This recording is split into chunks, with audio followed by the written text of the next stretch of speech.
Hey, good morning. Wednesday. Yes, it is. It's 5 after 5 here in New York State. And it's the 13th. Thank God it's not Friday the 13th. Alright, so I thought today I'd do a little bit more on the parts, labor, warranty work that I discussed yesterday because I had a lot of questions and I'm going to try to get the answers in this video as well as answer you guys personally as well. And then we're going to talk about floor planning, which I was asked about by a couple of you, and then how a warranty, manufacturer warranty, works if you get signed up with them.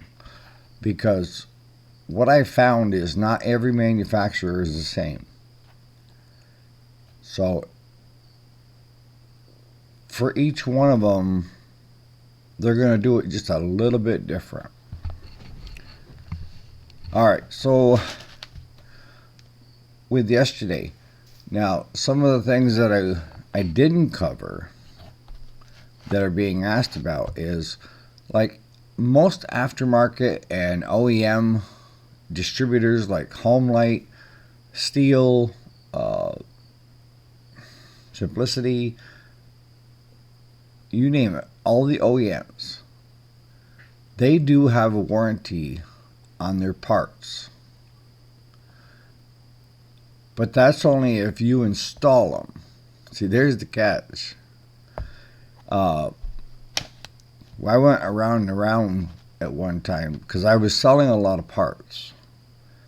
And I wanted to have a warranty on those parts. And the only time I could get a warranty out of it was with an aftermarket company. Sten's was one of them. The Sten's was really good.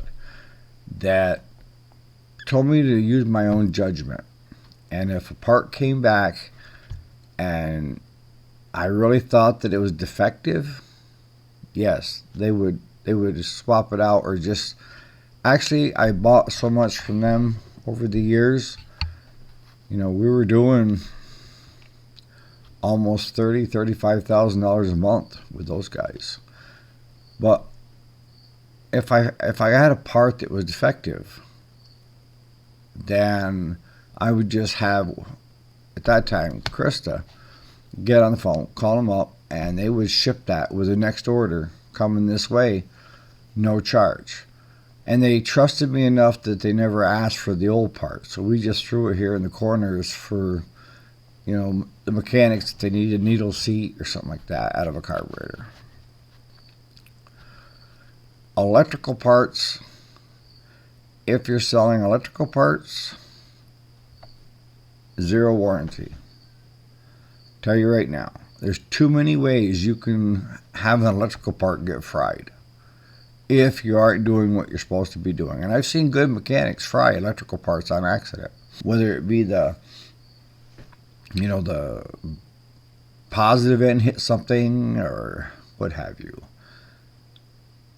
So to Randy's question, are electrical parts covered? No, you're right. They are not covered. There's no warranty on electrical parts. You're kind of on your own with it. And to follow up with you, Randy, you mentioned something about have I ever had a customer get short with us about our repairs and stuff. I get it a couple times a year. And the last time that it happened was over the John Deere with the rear end, with the pulley on top, but I soothed it all over. You win some, you lose some. I would not put it this way. He was not worth losing as a valuable customer to our business and forcing the issue. He felt that it should have been caught the first time, and he was probably right. And he couldn't see why he had to pay twice, which is totally understandable. But those are few and far between. And a lot of times, if they can see it, I can see it. And that's why I didn't charge him only for just the part. And actually, we welded the frame on his lawnmower for free.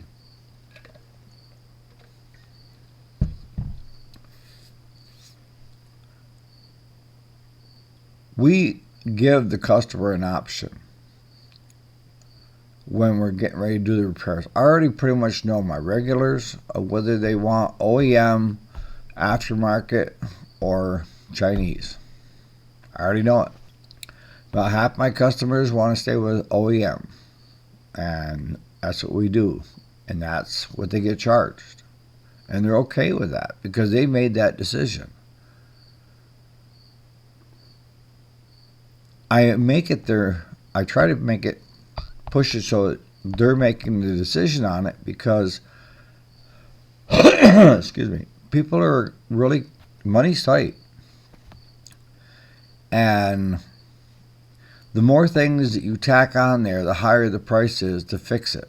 And the closer you get to that point, what I call the pressure point, of where it's farther ahead for me to tell the customer to go take their money and go buy a new one versus putting it into the one that they have. And I have to be honest.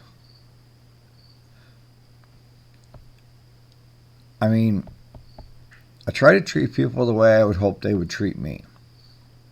Simply put. In your shop, you decide on which part from where you're going to use. But in our shop, I keep the customer informed. So I tell them, if you want to go this route, it's going to be $30. If you want to go this route, it's going to be $65. If you want to go this route, it's $105. Your choice. And most of them will go for the lower cost.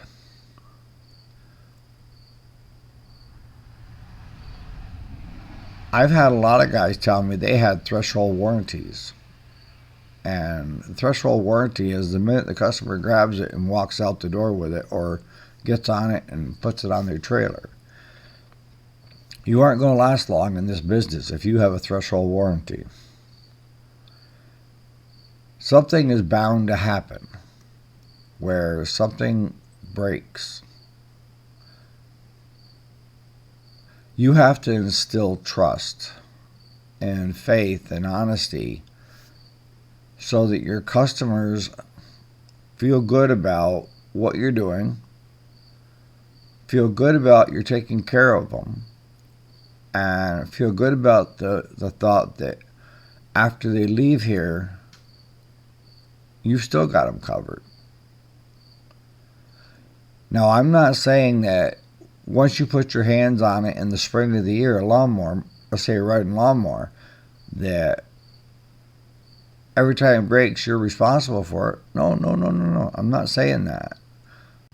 But what I am saying is that if something does happen after your spring service, because I'm assuming part of our spring service is we go through and we check the belts, the pulleys, everything and we grease everything. So if there's a spindle on the deck that's bad, we're going to know it. If there's a pulley that's not right or the bushings are going, we're going to know it. So part of your service isn't just simply, changing fluids in a couple of filters. You have to take it that next step, and that is making sure when that unit goes out that you feel comfortable that that machine will mow most of the season without any issue and any unforeseen action that may happen, like a stump, somebody hitting a stump with a mower. So if it goes out after and the belt goes bad on the deck, then you're not responsible, because it's hard telling whether they're mowing a hayfield and they just overheated the belt or what have you. But if they've only had it for a week or two and it does that, come to find out that the pulley is bad on the deck, that's where I have issues with a lot of shops that are providing warranties on their work. They should have caught that. If they didn't catch that, then why didn't they catch that? So if you're not doing that in your early spring services, when you're checking people's machines, or in the fall when they're putting them away, because we try to get half in the spring and half in the fall instead of everybody making a mad rush in the spring, then you should start doing that. It'll also add work to the shop as well, because if you have any kind of a mechanic, or if you're any kind of a mechanic, you'll spot those things when you're checking the deck, when you're checking the spindles, when you're checking everything on that unit. Now, you're not going to be perfect. You're not going to catch everything. And nobody says you should catch everything. But for the most part, a lot of those things in this preseason, in the spring service, fall service, those should be caught. And if something happens a week out, then if it come out of our shop and a week later it went out, then I want to know what happened to it. And we just had a gal. She's 74 or 75. She got a John Deere zero turn.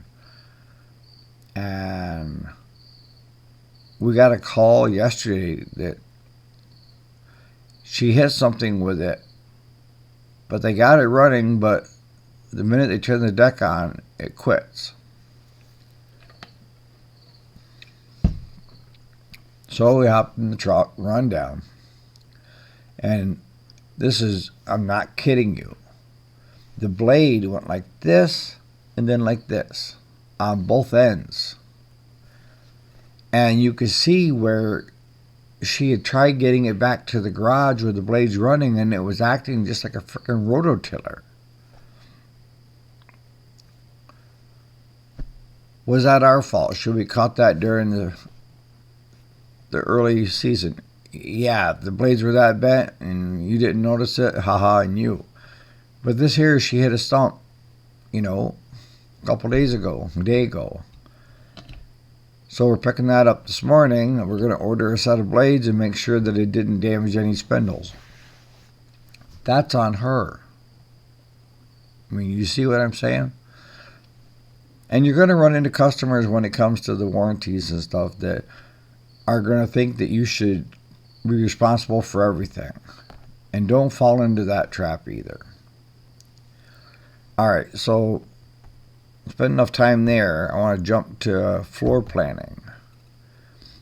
Now, one of you guys asked, is it kind of like a car dealership?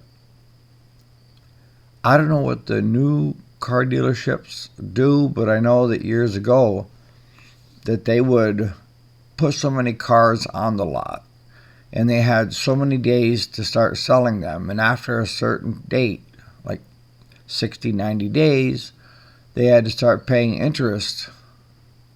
And then after so many months, they were at break even if they still had that vehicle. They had the option of sending those vehicles back that they couldn't sell and getting something that they could sell that somebody wanted. Years ago in the lawn and garden, it was very similar to that point. But I think it's GE Credit is the one that covers like the Briggs and Simplicity and those. That if you're going to floor plan them, there's different levels of floor planning. Not all floor planning is the same, even within the same manufacturer. I think with Briggs, you start off with the basic, and then you end up, the top of the line is the diamond. And the diamond is, you're fairly good size, you're selling a lot of Briggs stuff, and you're able to take on a lot of units. It used to be that they would bring in so many units, and if you didn't sell them, you could send them back. Same thing with parts. Now, with Briggs, we had to take so many engines and certain amount of parts, and then there were push mowers, riders, and they carried the different brands for snow blowers and so forth. But the higher the level you were, the less you paid for the unit, if that makes any sense. See, when you sign on to a floor plan, it used to be kind of like the automobile business, and that is, after so many days you start paying interest on it. The last I knew, especially with GE Credit and them, and you guys that are doing floor planning, you can correct me on what manufacturers you guys deal with, but you're buying it. GE, I mean, it's a loan. And GE expects, as you sell those units, that you're going to send the money to them per unit. That's how the deal goes. As you sell, you send them the money. You don't keep the money from every sale of a lawnmower that you sell out through here. Honda was the same way. Honda, when I floor planned with them, they had just the engines. And the bare minimum, just to become a warranty dealer, you had to buy 5 engines. And you couldn't buy 5 of the cheap ones. They wanted you to buy 5 different engines. And the minimum was, I think at that time, was a 22 horse horizontal. That was just to get your foot in the door to sell Honda parts. See, at the time, I wasn't interested in floor planning. I was interested in having access to the parts so that we could sell OEM Honda parts to a lot of the, Coast Guard and military, because we did a lot of business with them. And they wanted the OEM stuff for their stuff.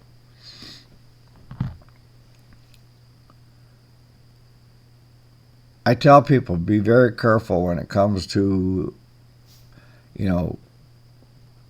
manufacturers coming bearing gifts. I stayed away from it because, for one, I can't compete with the big box stores. And they say, well, that's not true because customers are willing to pay more from you if you have it because you instill trust and you're going to back it. Blah, blah. Yes, I totally understand that. But, it's just like the fellow that just bought the new John Deere lawnmower, and I bought his old one. His old one he bought through an actual John Deere dealership. And the deck hanger broke on it after 10 years. So he went and he checked with the local John Deere dealership on what it would cost to replace that model. And then he went over to, it was either Lowe's or Home Depot, checked their model and their specs, and ended up saving $400 to $500 by going with the Lowe's Home Depot John Deere. And he got an extra 10% off for being a veteran. He went where most customers did. I don't blame customers. If you could save $400 or $500 on a lawnmower, riding lawnmower, that's why our business model changed and said, instead of fighting with these big box stores, let's do their service work. And that's how I approached them. I said, look, we're not competing against you. You are our customer. When it comes to manufacturer warranties and all that stuff, you are our customer. And anything you carry, I'll go out and make sure we're covered so we can do the warranty work on it for you. And it worked out great early on. I mean, most of the stores like Tractor Supply, that they would just have us do up an invoice, a bill, submit it, and they'd send the check. No problem. But we kind of parted ways to a certain extent with them when it came down to they felt that a lot of the stuff, or at least the store managers thought, a lot of the stuff should come under warranty, and that's what their customers were telling them. And they were selling these extended warranties to these folks and telling them everything was covered. And I had a guy, call us and want us to pick up his riding lawnmower because he broke a spindle. And it ruined the belt, the pulley, and I told him, I said, you're going to have a pickup and drop off, and then you're going to have the cost to fix all that stuff. And he said, no, I'm not. I have the extended warranty on that, and it's all warranty. I was told everything was covered, bumper to bumper. It didn't matter how it happened. No, that's not how it works. Because what I found with the extended warranty, they wouldn't cover anything that the warranty wouldn't cover. And your warranty on most of them are 6 months to a year. And your extended warranties, if you look at it, they're running at the same time that the other warranty is running. So for me, my personal feeling on it is it's not worth spending the money on the extended warranty. Yes, I know the employees were getting a bonus check at the end of the month based on sales and how many extended warranties they sold. That I can tell you is a fact. Whether buying the extended warranty is for you, that's totally your decision. But for me, no. All right, so to kind of wrapping things up, I get sidetracked easy. What goes into becoming a warranty shop, and how is it set up, and how do they pay you? And what I can tell you is that each manufacturer is different. And even if you're hooking up with stores, big box stores like Tractor Supply, Walmart, Lowe's, and you're doing their work, it's going to be different. Warranty work, any of the manufacturers that we have, there's a few basic things that they ask. What's your hourly rate? Do you do pickup and drop-offs? Is that an extra fee? How far are you willing to go to pick up the unit? And then some manufacturers have a time allotted. And we had talked about this a couple of videos back on mechanics doing flat rate. And let's say Briggs says it takes 1 hour and 10 minutes to accomplish this job. That's what the shop is going to get paid for. If the mechanic takes 2 hours, then if he's flat rate, he's going behind the 8 ball. If he's working for you in the shop, you're losing money because you're paying that mechanic for the 2 hours that they said would only take 1 hour and 10 minutes. A lot of this, when it comes right down to it, folks, to be honest with you, is either your level of being a mechanic or the level of the mechanic that works for you in your shop. Period. Early on in my videos, when I was telling you about starting a small engine repair business, is your hourly rate should start at a lower number if you don't know a lot. And it should increase as you become more knowledgeable and you're faster. And the reason I told you that was because if, let's say you're charging $25 an hour and it takes you 2 hours to do that job. Now you've gotten better and better, and now it only takes you 1 hour. So now you're worth $50 an hour as far as I'm concerned, because now your level of experience and knowledge has grown. And that's, I think, how you should start out when you're pricing your hourly rate, is you base it on experience and location. Uh,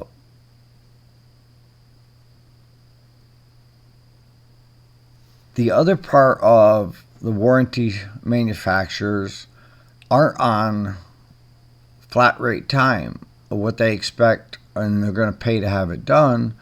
It's how long you actually took it to get it done, and was it within reason, to the guy that has to okay the warranty at the manufacturer when you submit it. And right now, on just about 99.9% of all the warranty companies out there that you can get signed up for, you can do the invoice online. Each one has a different way they want it done, and it's usually you sign in and then you click warranty, and then you click just bob up, and you just keep working your way down through them. For me, it takes more time to figure out how to use each system and get used to it, especially if you're not using it a lot, than it does to get the actual work done. Now, we've talked about this before, and it goes back to, warrantying stuff. And I've been accused more of just let it ride by the ones that are proving the warranty than the way I go. I mean, I call a spade a spade. I'm sorry. If you define what the manufacturer says is warranty, and that is something defective from the factory, it doesn't mean that somebody at Tractor Supply, when they got it in and put it together, didn't have enough air pressure in the tire, or that they didn't attach this correctly or that correctly.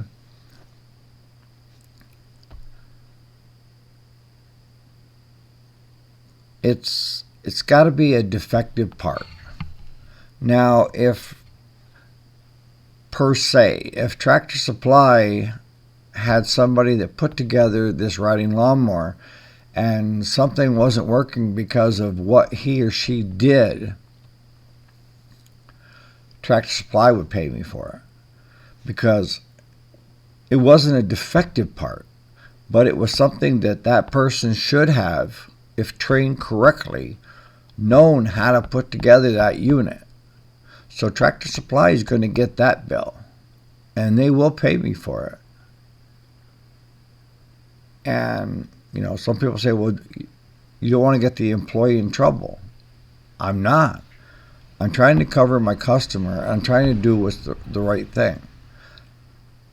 But on the same token, if somebody comes to me after a week and they bought their lawnmower a week ago, but they haven't mowed the yard yet this season, and it's this high, and they're out there mowing it and they damage something, that's on them. That's not on the warranty.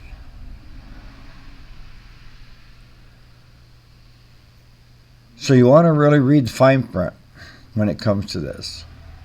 And, it does bother me to a certain extent, but hey, to each their own, right? Each shop owner. But I think there's a lot of shops out there that are submitting a lot of stuff for warranty that aren't warranty and just checking the boxes.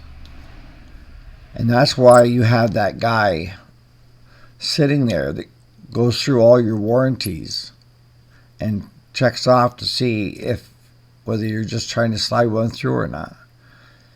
The guys that can get away with it more for warranties are the guys that are floor planning large amounts of units. So hopefully that's helped out, a lot of some of the questions that you had, and you guys that are doing it, the floor planning and so forth.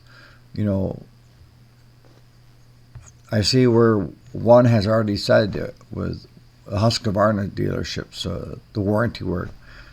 But I love your questions, and you guys that are knowledgeable, that see a question, and if you got an answer for it, by all means. And, TJ, when you mentioned the other day, about stirring the pot, you guys are never stirring the pot. This is an open communication. There's more than one way to skin a cat, and there's more than one approach to doing business. And I'm not saying that 100% of the stuff that I do is the right way. It's my way. But you have to take, at my age, all I can do is give you advice. And what is advice? Advice is you take what you can use and leave the rest. And you grow on that. So on that note, you guys have a great Wednesday. We got some lawnmowers to pick up and some tractors to work on. See ya.